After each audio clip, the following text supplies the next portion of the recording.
Welcome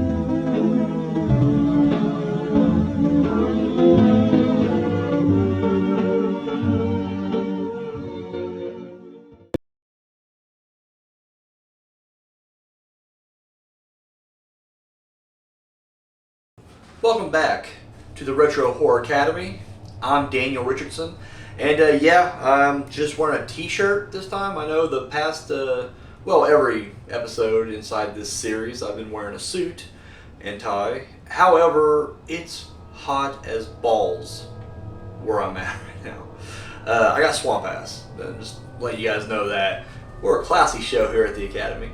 So I don't know. We're only 3 episodes in. I feel like, I didn't really set the precedent just yet, so let me go ahead and we'll just start rocking the t-shirts now instead of the formal attire. Instead of formal, we're going casual now. So, we're going to be looking today at, the years in horror between 1906 and 1909. And we're also going to crown, what was the best film from that era and award it with the Golden Skull Award. So, without any further ado, let's just get right into it. Where we left off in the last episode, the pioneers of filmmaking, horror, and otherwise, for the most part, they're still honing their craft, but they're getting better. Now you're seeing better special effects. You're seeing longer films. And you're seeing actual stories developing. It's not just scenes of a wacky illusion and then that's it. No, now you're actually getting, plot. So, there was a Spanish filmmaker, and I'm going to apologize right now off top because I'm going to butcher this guy's name. But it's a Spanish filmmaker by the name of Segundo de Chomen. He actually was kind of like an apprentice to George Méliès. He studied underneath him, collaborated with him, and he had a nice little run during this period, releasing horror films such as Satan at Play. He also did The Red Spectre and The House of Ghosts, which is the very first haunted house movie. So, boom, there you go. Across the pond, over here in America, we had the very first adaptation of Dr. Jekyll and Mr. Hyde in 1908. Of course, based on the classic novel from Robert Louis Stevenson, The Strange Case of Dr. Jekyll and Mr. Hyde. The funny thing about that is if you look at the list of horror films and you look at the early years, like where we're at right now, that movie was I believe it's like the most remade movie. And for the first 20 years of horror, it was literally just Dr. Jekyll and Mr. Hyde, it seemed like. And it's funny, today we complain about all the remakes, but I'm thinking to myself, well, it's better than just remaking the same movie every year by different, granted, different production company, and, there were slight differences in between them, but for the most part, you're just watching Dr. Jekyll and Mr. Hyde over and over and over again, so, hey, there wasn't a whole lot of source material to, choose from back then, so, had to do what you had to do.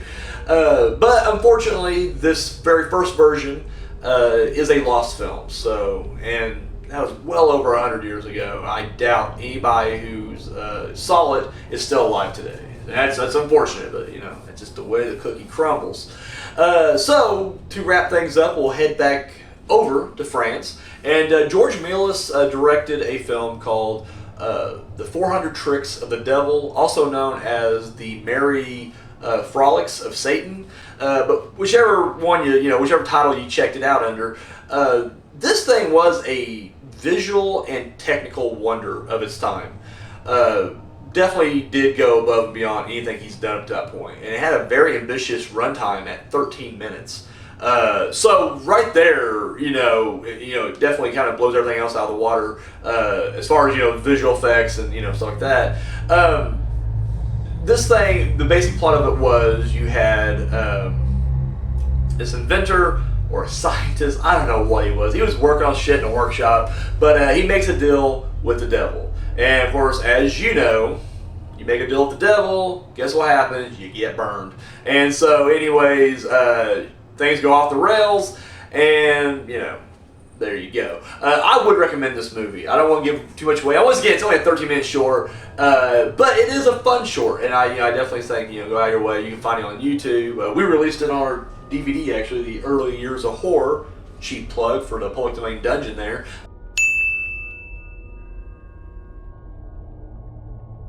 That is the highlights in horror between 1906 and 1909.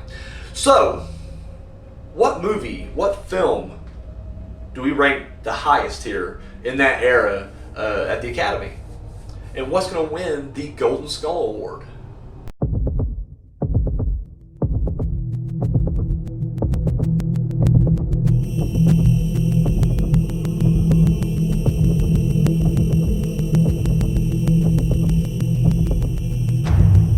This came out, well, it's conflicting. IMDb has it coming out in 1906.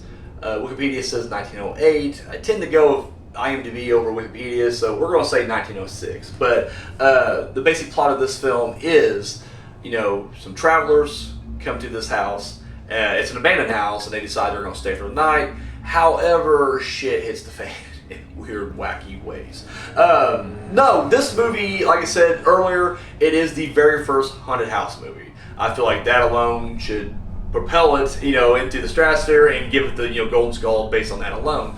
But with this movie, I think what I found interesting is when you look back at these early horror films, and again, it's always debatable. Are they really horror films? A lot of them kind of feel like they're goofy, and maybe they weren't intended to scare. Horror should be intended to scare you.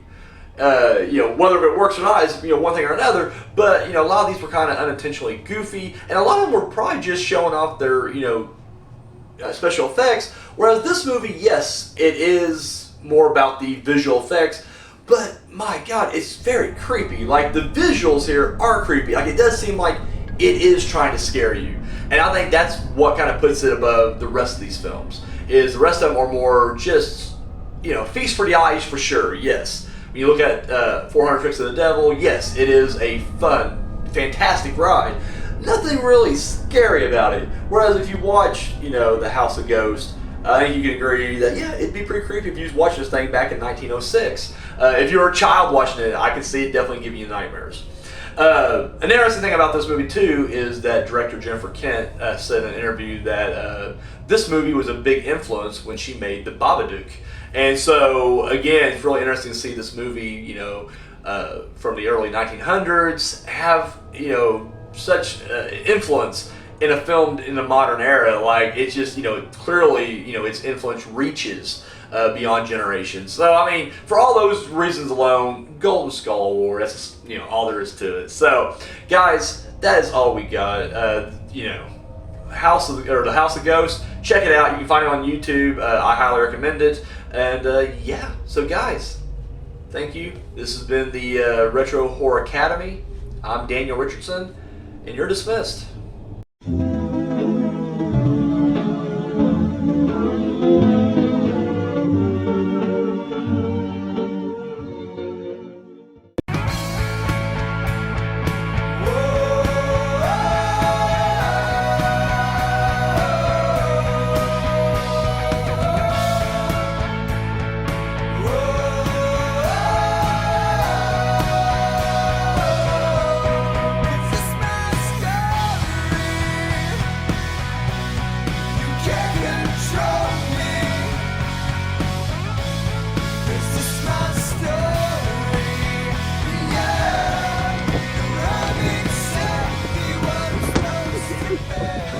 Okay.